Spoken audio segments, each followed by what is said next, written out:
I can smell ice cream 6 feet away. That's great, Dougie. Dougie and I are driving up to pick up a 1970 Barracuda. Now, in my tow truck, I just bought us a brand new tow truck. We had a DVD installed. Dougie and I grew up on horror films. All right, we love the old Frankenstein, Universal Studio stuff, Dracula, Wolfman, even Abbott and Costello. I got one of those DVDs, Meet Frankenstein. And we're having a good time. We take off, got a nice fresh cup of coffee.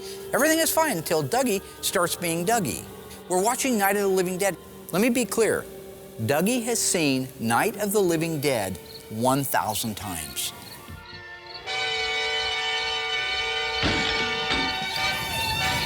Is that Barbara? No, it's not Barbara. Well, who is it? I don't know. Johnny? Johnny's dead. Johnny who? Johnny, her brother, the one that says they're coming to get you, Barbara, that we use in the show all the time. What's she doing now? Who? Johnny. Johnny's not a she. How do I know that? Well, this ain't the crying game. Crying game? Who's crying? Nobody's crying. In the crying game, when he pulls the shirt open and he shows his meat and two veg. I don't know what Mark was talking about, meat and two veg. I don't know what movie that's from. All I know is I like chocolate brownie thunder ice cream. I wouldn't watch that kind of a movie. You watch worse movies than that. Like Night of the Living Dead. Night of the Living Dead's a great movie. It's a cult classic. If you say anything about it again, you're going to walk the rest of the way to Salem. It's my favorite movie. What is? I don't want to walk. You know how exhausting it is? Ask anybody at the shop. Ask Will. Ask the guys in the assembly shop. Ask the camera guys. It's exhausting. You can't win a conversation with them. It's like a virtual game of tic-tac-toe. All right? The very best move is not to play. That's from War Games, 1983. Right now, my left arm is going numb. They'd say that's one of the first signs of a heart attack. And I was perfectly fine an hour ago. I need to check my cholesterol. You know, one of these days, I'm just going to vapor lock right behind the wheel of the truck. We're all going to die. I'm going to have a heart attack. It's going to give out because the blood pressure's through the ceiling. All right? Maybe that'll make him happy. They're coming to get you, Barbara. Buried deep in the Pacific Northwest, one team in Springfield, Oregon, takes on the impossible, finding dead Mopar muscle and bringing it back from the grave.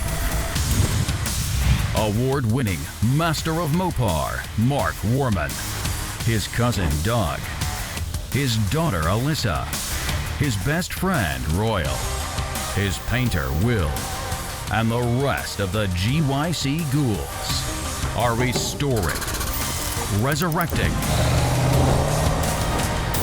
and recreating some of the fastest, fiercest, and rarest muscle cars on the planet.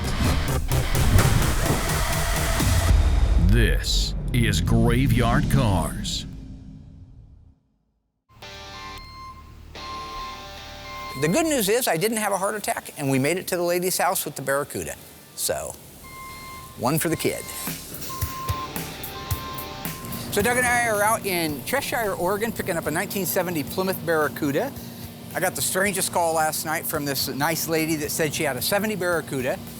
As she was describing this car, which you never find local cars. You car guys know it. No, there's never anything in your backyard anymore. Everything comes in from tens of thousands of miles away. But she had called and said that she had a 70 Barracuda for a long time, and she'd like to sell it. And so I had her describe it to me. And as she was describing it, somewhere in my brain, because I know all the Mopars in town, or think you do, she bought it from a guy in Veneta, had it since '87, then started to describe the interior to me. I'm thinking, man, there's no way is that any way that's that car? So after a few more minutes talking with her, I said, so did you used to live in Springfield? Because if you did, my cousin might know you. And she goes, is your cousin Doug Oldham? I said, well, we call him Cousin Dougie. Yes, that's him. Okay, so this was so much fun. Mark gets a call from a girl named Heidi with a blue Barracuda for sale. She was engaged to a friend of mine named Todd. They've had that car for years. And so now I guess she wants to let this car go, and this is so much fun. It's like reliving the past or something, going back to see this car that I haven't seen for 25 years or so, and I'm so excited to see what this car looks like now after all these years and see some old friends again. The girl moved into Springfield, lived on G Street, and Mark and I actually drove by a couple of times and stopped and, inquired as to if she'd ever want to sell this car, and she said no, she'd never part with it.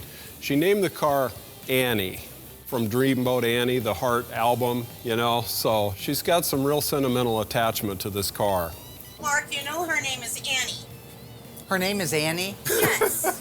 Heart, Barracuda, Dreamboat Annie. Oh, yes. Very good. Those of you at home who own cars, a lot of times name your cars Betsy or Old Rusty or Blue or whatever. And I just think that's cool. That just means that thing has been not just transportation for her, but an actual family member. And it's just funny how these little cars, these little nothing cars, not just Mopar, but any car, can become a fabric in the lives of people. Anyway, we made a deal on the phone. We're just out here right now getting it loaded up. It looks exactly, it might even look a little bit better than I thought it was gonna, but it's been set in a long time, so it'll need a little bit of work to get going. But just to find a 70 Barracuda in today's world, Intact in one piece. Intact and in one piece, and allegedly will run, and I believe it, the original numbers matching engine. We just unloaded it from a trailer. So we show up to Heidi's house to pick up this car, and naturally, she's got a trailer parked in front of this car. Well, it wasn't bad enough that the trailer was in front of the car, but there was an engine on an engine stand in the trailer. Mark and I have to take this 6-cylinder engine and muscle this thing out onto a pallet so we can load it up in our van by hand. I wish we had our Doosan forklift for that. Once we got the trailer with the engine and everything out of the way, we were able to move the rollback into position, lower the deck on it, and get ready to load this car up. I haven't even checked this car out yet. I just know that it's a good old car and that I want it, and it's in my backyard, so I'd be an idiot not to take advantage of the entire situation. All right, Dougie, let's take a look at this old bad boy. Is she tied down? Yeah, it might be. Oh, just hooked. Nope. Oh, look at that. Somebody painted the grill black. Looks familiar, don't it? It does. That's the first thing Dougie did to his Barracuda. Couldn't wait to paint the grill. Couldn't wait.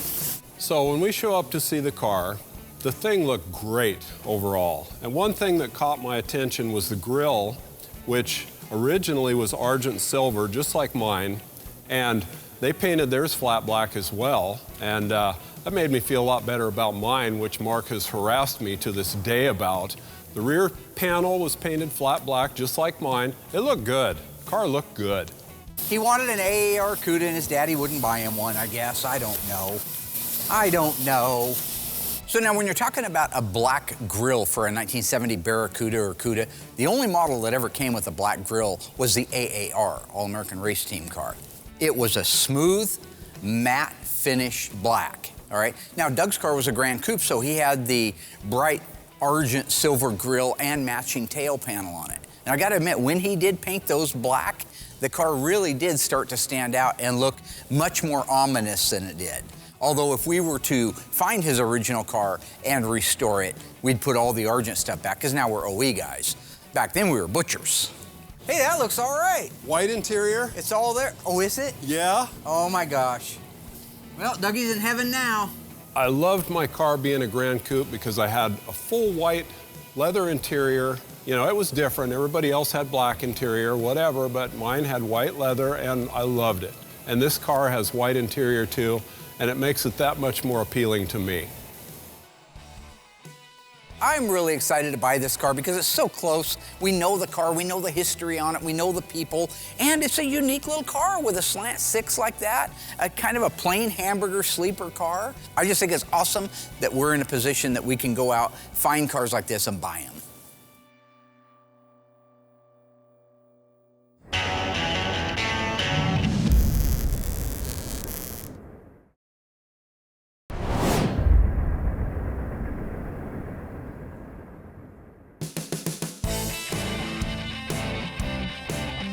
In 1970, Plymouth made 179 383 4-speed convertibles. And this is one of those cars. My favorite option on this car is the hood blackout. Sorry, Will, that's actually V21. Victor 21 is the correct sales code for that. And it's not called hood blackout. It's called performance hood treatment. All right? You know, you're swinging a big one out there like you're the man. If you ain't the man, everybody want to be the man. Nobody want to be the man. Now, why don't you ask those questions? So when it comes to doing the blackout or the stripe, I love doing these because they really offset the car. They break up. This car in particular is orange, engine's orange, so that hood stripe's really gonna offset nicely, especially with the black top. With that being said, there's two ways to do this. We have the graveyard out there, which is a great reference. At this point, I'm able to take an original hood, bring it inside, and get my measurements. So the first thing we do is I want to get the measurement that's right here to this leading edge, which is about 7/8 from there to there. And I want to see if they did the same thing on the other side, which they didn't. They did this side at 3/4. The factory didn't do them perfect. Do you want to match it to the factory or do you want to make it perfect? I think it's cool to do it to factory, but Mark would much rather have them perfect. So even though this is off a little bit, we'll clean it up when we go in there to actually do it. See, this is what you call a preemptive strike on old Magic Hat's part, right? He finds a factory hood that has the V21 performance treatment on it. It's as close to perfect as humanly possible. It actually, I've looked at a lot of those, and they're almost perfect, all right? But play it down. Oh, these aren't perfect. So don't expect perfect out of me if the factory couldn't get perfect. That way, when his is all off and wonky and the stripes are all over the place and he's destroyed the looks of the car, he can blame the factory hood for it. That's a preemptive strike. I've seen this movie before, all right? Now, when it does kill the entire looks of the car, and the car's dead, I gotta explain that to the customer. And Will's gonna go back and say, roll the tape again. No, let me tell you something. My training is as a painter and not a coroner, all right? Now that's Gerald Olin from 1408 Sam Jackson. My training is as a manager, not a coroner. Says that to John Cusack. Mike Inslin.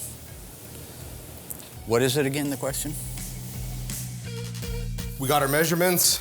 I've written them all down exactly how they're on the hood, the original hood. So we're gonna lay them out on this. They're off a little bit on the original hood, so we may make some adjustments as we go. Now what he's doing there is he wants a parade, all right? He's like, well, look at me, I got everything perfect. It's right down to the, this is some angle to get a parade. Remember Kelly Robinson in I Spy? Kelly Robinson, Eddie Murphy's character? He wanted a parade. Kelly Robinson wanted a parade, right? Ain't gonna be no parade, just lay the stripes out. Okay, it's not rocket science.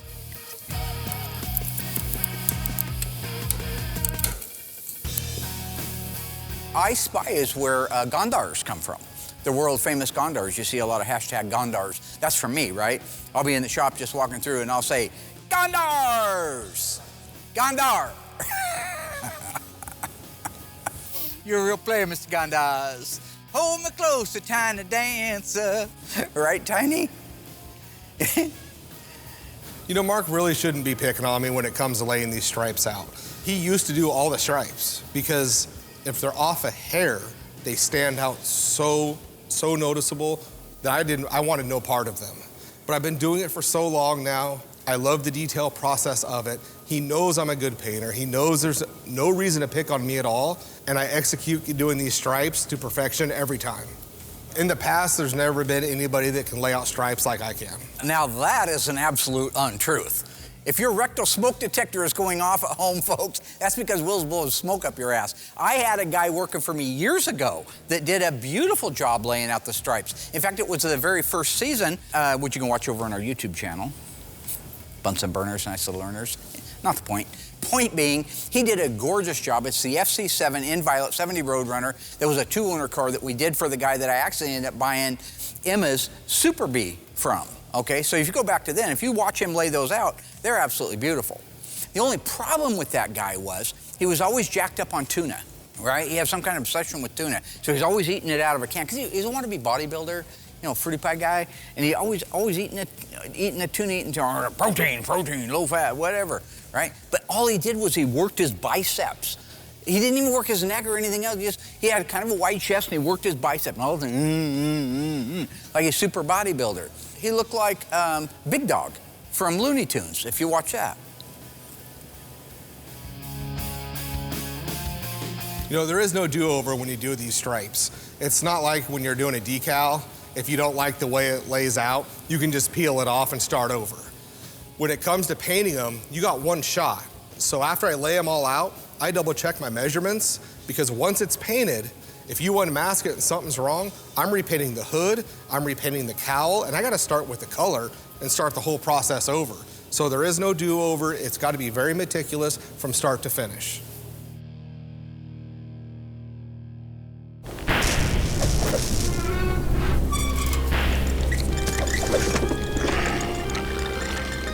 In a previous season of Graveyard Cars, this beautiful 1970 Dodge Charger in my favorite color, FK5 burnt orange, factory 426 Hemi 4-speed car was restored to perfection.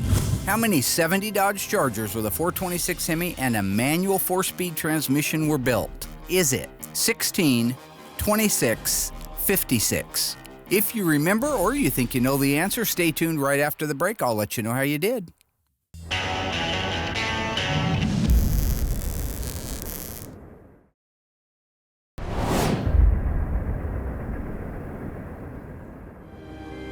All right, ghouls, welcome back on our beautiful FK5 burnt orange 1970 Hemi Charger RT. How many were built with a 4-speed? If you said 56, that is exactly right. Good job. You paid attention, or you know your Mopars. And you also know this was probably one of my favorite cars of all time. The car I had when I was 16 years old was also FK5 burnt orange. Mine just happened to have a white top and no bumblebee stripe. This thing is a black vinyl top, white bumblebee stripe, bucket seat black interior, and to top it all off, all numbers matching. It also was one of the biggest reveals we've ever had in Graveyard Cars history. You know I can't say it enough. It's just really great to see the car just about all done. Real pretty. Did a great job here. Now here's a little inside tip of the day. The reason I chose today to go up there with Doug and pick up the Barracuda is because Philly Steak's in town. Yeah, he coming in to check out the car. He calls me up, I want to come check out that there car a day before Cindy gets here. Oh, no thank you. That means he's gonna come in, crawl all over the car, find every minute mistake or detail error and document it like it's a big thing. So I don't need to be there for that. I don't need to have my blood pressure driven through the ceiling. While walking around the car, it was nice to see a bunch of the parts I supplied actually on the car again instead of just in a box or on my shelf. Noticing some of the things, like I took liberty and I added the passenger racing mirror. I just feel a car looks unbalanced if it only has the one side. As bright as purple seems, it's really a darker color. So anything that's bright, like white or chrome, really stands out on the car. Like another thing was this car originally had a black vinyl top, and we opted to go with white because the black sort of gets lost with the purple, but with the white, it just pops. Yeah, this flip-top gas cap is an NOS one I had in stock, sent out to Mark and the guys, and they put it on the car. It looks great. NOS stands for New Old Stock, which means it's a brand new part that hasn't been used, but it's an old stock part, which means it's old from back in the day, run period correct, 1970-ish, for this car. Some items are date-coded. So NOS is a term that's misused a lot. The ones that were made in the late 70s, while they're still NOS today, they're not assembly line correct, and that's the big difference. And there were certain parts that were supplied even back in 1970 that weren't correct and true to the assembly line parts, because the different vendors made them. Maybe one vendor supplied the assembly lines and other vendors supplied the parts chain. And also too, there's variances, like I make the thermostat housings. And there it is, folks, the gratuitous Tony's Mopar Parts plug. Can't do a bit without that. I have about 10 different examples of different fonts used and sizes on those, probably because it was such a commonly used part. It's sad, man. It's just sad. Don't see me grubbing for money on TV. Your coin, your Bunsen burners, to make some Bunsen burners, nice little earners. Which you can watch over on our YouTube channel. Bunsen burners, nice little earners. You know what I'm saying?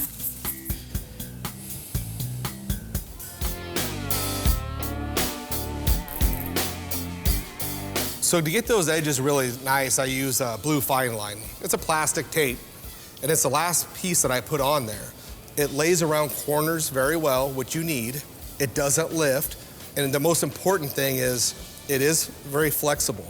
So you don't want to pull it, because if you pull it, it'll kind of hourglass on you and make your stripes do this. So you can run that tape stripe all the way down to the edge of the hood, go right around the corner, pull just slightly. Lay that tape down, run your thumb along the back side of it so you got good adhesion, go around any corners, make any pattern you want, and it'll do it without lifting. It gets kind of tricky because you get your outline done so you can see what you have. And then you have to go, okay, what goes black, what goes orange, what goes black. So what I do is I draw it out on a piece of paper, and everything that goes black I scribble in. And then I tape that piece of paper to the edge of the hood so I have a reference, because you do get kind of lost sometimes.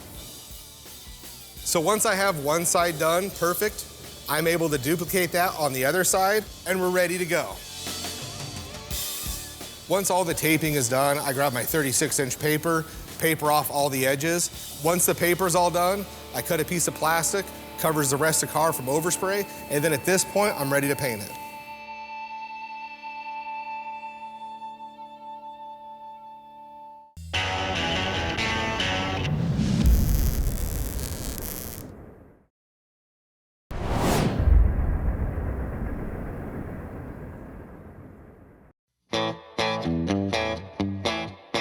I love this little car so much. I love the lettering on the fenders, although mine was a Grand Coupe and had the Grand Coupe crests on the fenders and the rear trunk lock. It just reminds me so much of my car.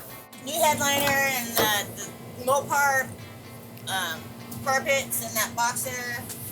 For some reason, it's got 72 style seats in it. I'll bet you it was a bench seat car. You always had I know. buckets. This is absolutely how I got it, except for, you know, the years with like. Was it always white interior? Yeah, this is the way you got Yeah, we haven't done anything to it, but by a new headliner and the carpet that's in the box. Doug, if it had the wood grain inserts here and I didn't have your original ones, I'd say somebody put this white interior in the car. So what I'm talking about that is on the Grand Coupe, it's supposed to be the luxury edition to the Barracuda.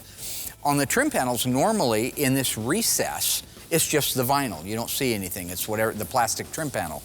On a Grand Coupe, they made a really neat contoured wood grain insert, and it really does richen up that interior. How about take a load off, Annie? Take a load for free. Yeah. Take a load off, Annie. Wait for it. You put the load right on me. Oh my gosh, he's trying to dance there. It was a blue interior. I think it's pretty interesting that this car had a blue interior and they changed it out to white. My car had white interior and naturally they had to change it out to black interior. I don't understand why people can't be happy with what they have. Now, we talk a lot about how this little Barracuda is similar to Doug's. That's mostly because it is just a Barracuda and not a Cuda model, which you guys see a lot of on graveyard cars. It's got the flat hood, and so that immediately brings up that feeling of Doug's old car. But where Doug's car is considerably different than this car is on that fender tag. And I don't want to go down that rabbit hole too far, but his was a very unique car that I believe in my heart was one of one. It was a 318. It was a 4-speed. FY1 lemon twist yellow, right? White leather bucket seat interior, overhead console. Yeah, my car had a lot of options. I guess I didn't appreciate it the way I would now. It did not have a vinyl top. That's why it's FY1 up higher. It was AM 8-track, light group car. This thing was loaded, and it was a Y14, meaning somebody actually ordered that car. So to me, in my mind, that very likely was a one-of-one car. And the truth is, I actually know where that car is. Taillights look great. The chrome's good on them. Real nice detailing job with the black around the taillights. Body's real nice and straight, too. You know, to the good body work that was done, which was very little needed because this is all original sheet metal on the car. Tony is right about the car. This was a California car, so it wasn't rusty. There was a couple of patches in the bottom of the quarter. I think we had a small patch in the driver's floor, but the rest was good, solid, all original metal on it. The right front corner had been tapped at some point, so we had to do a little bit of work to the right inner fender, but otherwise, really great, solid car. But the rest of it's all original stuff, so it aligns like it's supposed to, and hopefully it was a lot easier to work with to get to be straight. Ah, the plot thickens, see? What Tony's doing right now. I thought it was weird that he'd compliment the car. So what it is Tony and I are good friends. So I just charge him my cost on stuff, right? I don't mark it up because he's my brother. He does the same thing for me, all right? So what he's doing is saying how mint condition everything was on the car. How like the car didn't need anything and it came out so flat and not wavy and it's just beautiful, right? That's because it's playing down. It's kind of like a wheel. It's a preemptive thing. Play it all down. So when I turn in the bill and say, listen, we had 120 body hours. How'd that there? You have 120 hours. It was a mint, condition. There, give me another sandwich. Is he starting to sound like Yogi a little bit? Hey, Marco. Another liberty we took with the car, Cindy liked it, and I like them too, is the Krager wheels. A liberty, he says. That's a really nice way of saying butchering. This isn't a Krager SS. It's very similar looking. It's the closest thing that Krager makes to like a torque thrust wheel. And I like to look at these a little bit better than the SS. Now, I do have to agree with Tony on the wheel choice. First off, it's a great looking wheel, all right? This is a Krager wheel. I think it's a 610C. That means it's actually an all aluminum wheel, whereas the Krager SS has a steel outer band with the cast aluminum inner. This is actually all cast aluminum, and then it's chromed. So it's a beautiful wheel. And it's 20 lug nuts to change it out. So it's not like you change the top from black to white, and now you have to redo half the car to fix it. Butcher. God, I wish Darren was here to see this. He would just have a field day with it. Where's the shifter booter? What's the deal? Didn't restore the car, Darren. Is this missing some trim here? He wanted those taken off. What's the deal with the tips? He wanted the 71 to 74 tips on it. So it's usual you never quite finish them even when they go. No, I didn't Darren, get that's how paid the to do a car came out. restoration. It's a collision job. I understand that.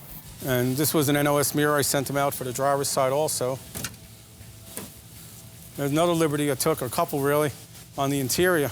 Another liberty? Ellis Island doesn't have that many liberties. I don't understand, why didn't we just build him a tribute car? He could have saved a bunch of money and invested in a sandwich shop or something. It's just, what's happening? It was a bucket seat car with a 6-way seat, which is nice, but there's nothing more comfortable than a bench seat in an E-body. And the only way you could get that from the factory is if it was a column shift car. Well, the column shift car is somewhat boring, you could say, and we changed interior color to white instead of black for the same reason that I mentioned prior, for just the white just stands out so much nicer. He's gonna pick on me for not having a washer underneath the wing nut on the pie tin.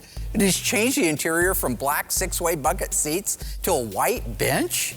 Physician, heal thyself, right? I don't want to get all biblical on everybody, but come on, man. Luke 4:23.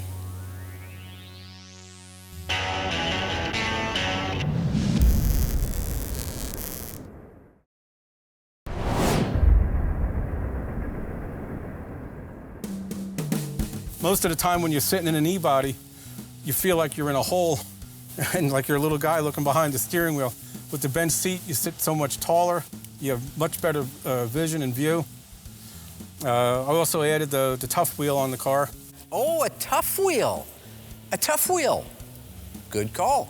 Mind if I just check the sales option code book real quick here? S84, S84. I don't see the S84 option in a 1970 E-body. That is so weird. The tough wheel is actually a smaller diameter than the standard wheel, so it makes the steering ratio seem quicker. The instrument cluster is beautiful on this. Instrument Specialties did a real nice job. We stayed with the black headliner instead of white, just for cleaning purposes, and very happy to see it done and very happy to see the progress. Long time waiting. Here we go again with another liberty I took. Another liberty. It was originally a black body side molding car, and we opted to go with the white stripe. Again, it stands out. It just looks really good and ties all the white in together. Looking at the front of the car, the grille is just gorgeous. Such a nice job on that. I believe they restored the original grille, and Cindy will be real happy when she sees it. It was a bench seat car originally. Oh. What? It was a bench seat car originally. I love it. I think the bench seat is so intriguing to us now because all the cars we do are bucket seat console shift cars. Whether they even started life that way, that's the way we see them now at the car shows. I think they look like a bucket seat from the front and from the back. It isn't until you look down and see that they're not actually separated that you realize it's a bench seat. 9/24, October 24th is when it was born, 1969. V5X, you know what it used to have on it? Those ugly body side moldings. You know, these body side moldings, the V5X, they were really popular. I understand that the point behind them was to save door dings on the side of the car, but it's ugly. So what would you rather have, a few door dings on the side of your car or this ugly molding that looks worse than any door ding in the world? If you look at our green car, the 70 Challenger RT SE that we did a few seasons ago, it had that, had got to put it back on. It's an original numbers matching car. Tony's car had it. He didn't opt to put it back on because he took a liberty to get rid of that. You know, this little Barracuda really didn't have any options on it. It was probably the cheapest car on the lot back in the day. No vinyl top, it had a bench seat, column shift, it was a slant 6. I mean, it really was a stripper car. Somebody must have found a 72 Cuda with a white interior and took the liberty, if you will, of installing it in that car. You see what I did there with the Liberty? It's a story arc. Okay, that's an arc. Saw it a lot in Seinfeld. Liberty.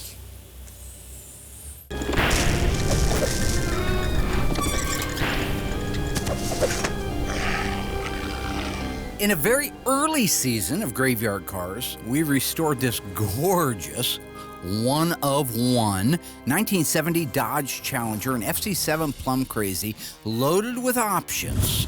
True or false, this car was a 4-speed. If you remember the car and you think you know the answer, stay tuned after the break. I'll let you know how you did.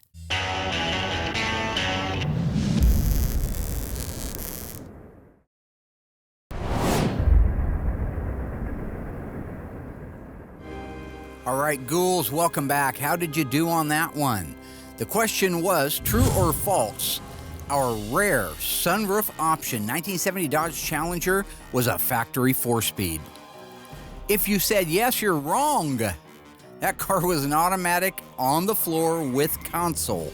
This car, to date, was one of the most loaded cars we've done. We're talking houndstooth interior, rim blow steering wheel, luggage rack, V21 performance hood treatment, black vinyl top, power sunroof, front and rear bumper guards. This thing was loaded. It's nice to actually see the parts on a car instead of just having them as parts. The original battery cables. Nice thing is on the positive cable, there's distinct different color between the two different cables on there that the reproductions don't have, and even the later service, the NOS service parts didn't have either. Both of those cables, the negative also is NOS. Along with the voltage regulator, that's an NOS voltage regulator, dated correctly for the car. Even the distributor, it's an NOS distributor. Did a nice job with that. Another thing that's in your face part is the upper hose. That's a correct original NOS upper hose. Real busy under the hood. I've never really had a lot of cars with air conditioning, but it takes up a lot of room. A couple things Mark made mistakes, but it's okay. That's why I'm here to help correct them. And we're off to the races. Let the games begin. The finish is wrong on the hood latch, the primary hood latch. It should be more of a brownish, greenish color. He can get that replated. And also, he neglected to put the washer underneath the wing nut for the pie tin.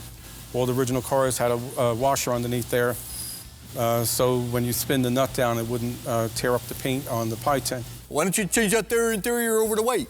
Why don't you put a white top instead of a black top? Let's add a white stripe to it. Let's put a right-hand mirror on it. It's gonna be fun. Don't forget that washer. It's a wee. It's a wee. That there is a wee. But still need a couple finishing things. Obviously, the wipers aren't on yet, and the seal on top of the cowl. But that's just a quick minute to get those assembled on the car. Real pretty looking, real nice. I'm happy to see it. And also, that's an NOS heater control valve. I had sent them out, and looks like it's working because it's holding pressure. Wiper motor also. That was a new old stock wiper motor I had. A lot of these parts I just keep in case it ever comes to the point where I need them for a car. Then if the opportunity arises, like this car did, I wanted to put the right stuff on it. Not that Cindy will care when she's driving it, but I care, and they bother me, so that's why I do it. Yeah, I've got to ask Tony D'Agostino, the sandwich man, if those wheels are supposed to be blue like that. Now, what I'm talking about is a standard issue wheel. So if you didn't option any other wheels on this car, you would have got a wheel painted body color with a little poverty cap in the middle of it. In this case, We have a wheel that appears to be painted body color from the factory, but it has a full wheel cover on it. I think somebody found those and put it on. That's just what I wanted to confirm with Tony. I think originally it had the dog dish center cap, which I think is a really neat looking wheel. That's the original carpet in there. Somebody took apart a 15 years? 72 Barracuda. I've owned it since 87. Yeah? I don't know. Due to the math, I've owned it 30. See, there's the original door armrest pad. I love it. I do too. Oh, man. All right, so I think we ought to load this thing up. I ought to give her some money, and we ought to get her loaded up. What do you think? I still think it's great to be able to do, after all these years, what we did as kids. We don't see eye to eye all the time, but we get along and we enjoy working on these cars again after all these years. I think we are so lucky. You know, I'm asked this a lot. Did I ever think that Graveyard Cars would be doing what we're doing now? And, you know, I had no idea what would happen with Graveyard Cars when I had the idea. I hoped that it would be a fun show. I never dreamed, and if somebody had said something when I was a kid, I still wouldn't have dreamed that it would be where it's at today. To be able to work on the greatest cars that I have loved and drooled over my entire life, and to be able to go out with my cousin and hang out as much as he makes me crazy, and be able to buy these cars and bring them back and offer them to somebody as their dream car. So it's definitely better than anything I could have dreamed of or hoped for. I believe it was John Lennon that said, "Life is what happens when you're busy making other plans." And for me, that's true.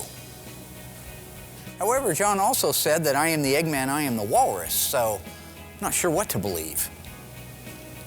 That was Tim Canterbury from The Office, BBC.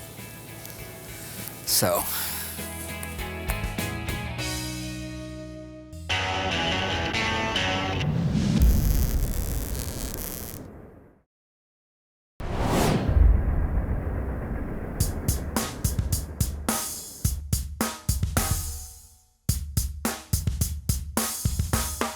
When we finished loading up the Barracuda, I called back to Will and just asked if Sandwich Man was still around. He said he was still there, and I'm quoting Will now, crawling up its ass with a flashlight, unquote. So I'm gonna borrow a branch from the Supertramp tree and take the long way home. You know what I'm saying? Well, it's nice to see the car done, or very, very close to being done. There's a couple of little things that still need to be assembled on the car, like the support bracket from the lower radius support to the K-frame. One of the liberties I took with the car was putting a fast ratio steering in it. Did you know that Lady Liberty wears a size 879 shoe? It makes it so much nicer to drive, and hence the longer pitman arm with the fast ratio right on it. Beautiful exhaust system, that's from ECS, and I think this is the only one that Mark said that they actually welded the resonators right to the head pipes, which was the way how the factory did it. It was welded together as one piece. Real nice overspray on the underbody of the car to duplicate the factory on top of the gray prime. It just really blew under from the outsides of the car randomly, whatever got from the outside of the car when they were painting it on the assembly line. One of the things I had them do on this car was, this wasn't an undercoat car. This car didn't have any factory undercoating. It was a California car. It was assembled in Los Angeles plant. So because it didn't have undercoating, the way how these cars were built, the body of the car went through a big vat. And on original cars, you can see the line where that stopped, around midway up through the kick panels. So on this car, I wanted it to be like that. So I was really busting Will's chops when he was painting it, sending him pictures of how it should be in original cars and one of my restored cars.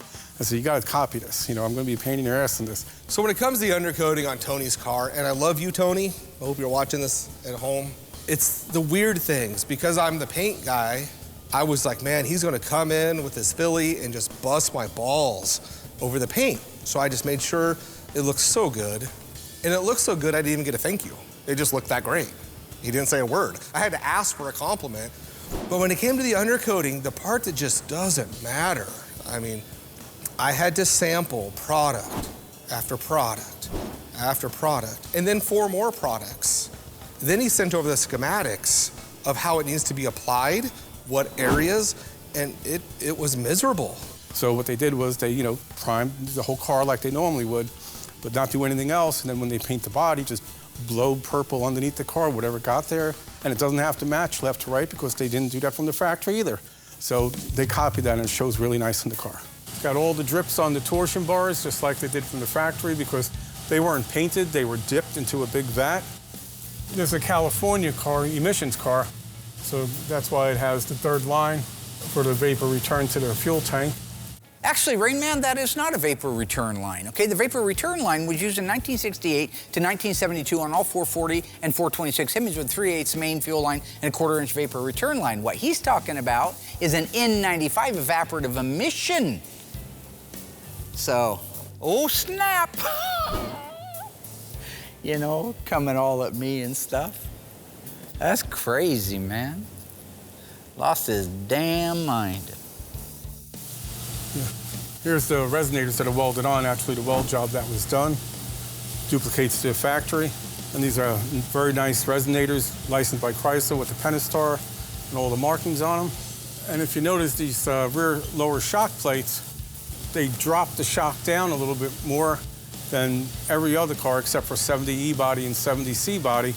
I don't know why the reasoning of it was, but I know it's specific to this car. Another liberty we took with the car was... Hey, did you know that France gave us the Statue of Liberty originally? That's damn nice of them. That's 2 gifts, right? Statue of Liberty, Lady of Liberty, and a French fry. We added a factory rear sway bar that wasn't available on the 440 or Hemi cars, but came on the 340 and 383 cars, starting sometime after the AARs and TAs were built. And it really helps the car just drive that much nicer with the rear sway bar. And it just, between that and the fast ratio steering box, you know, in the modern radios, it'll feel more like a modern car driving down the road instead of a 50-year-old Wanderer. These are what they call Q clamps, where most muffler clamps or exhaust clamps have 2 studs sticking down with 2 nuts on them, and that's fine, except for when you're trying to line up an exhaust tip. You know, you're having 2 hands holding on the clamp, you can't center the exhaust tip to be exactly where it should be. And it's really critical on the E-bodies because they have to fit into the rear valance. It's a 1-bolt deal, so you would hold the exhaust tip with one hand and use the other hand to tighten up the bolt. Okay, so we got the whole entire car masked up, ready to go. It's all scuffed, sanded, everything looks really good. I'm gonna tack it off, make sure, because you can't cut and buff flat. So the way it comes out is the way it comes out. So we're gonna spray it, everything looks good. It'll sit in here overnight, then I'll kick it back to assembly, and I'm done with this car. So when it comes to cutting and buffing, especially, I mean, we do it on all the cars. It takes care of, you know, any dirt nibs, imperfections. Honestly, I mean, very seldomly will I have a run. It does happen, but you know, you just do all the paintwork cleanup in the cut and buff on a car that's either single stage or base coat, clear coat. When it comes to doing flat black or any matte finish, it's a little more tedious because the way it comes out is how it comes out. You can't have dirt, you can't have a run, because if you sand it, it's all, and then buff it, it's going to be shiny. So you got one shot to do the flat black, tack and blow it, wax and grease it, blow the booth out, blow yourself out. You walk out of the booth and you're done. And it's got to look that way. The stripe process went really well. Came out perfect, looks amazing. It's just a very tedious process, and I learned I can't be filmed the whole time while trying to get measurements. It's too distracting and too much of a pain in the butt. So just making sure the stripes are done perfect takes so much time. But they look amazing. Got it over here for Justin to assemble, and we can walk away from this car at this point.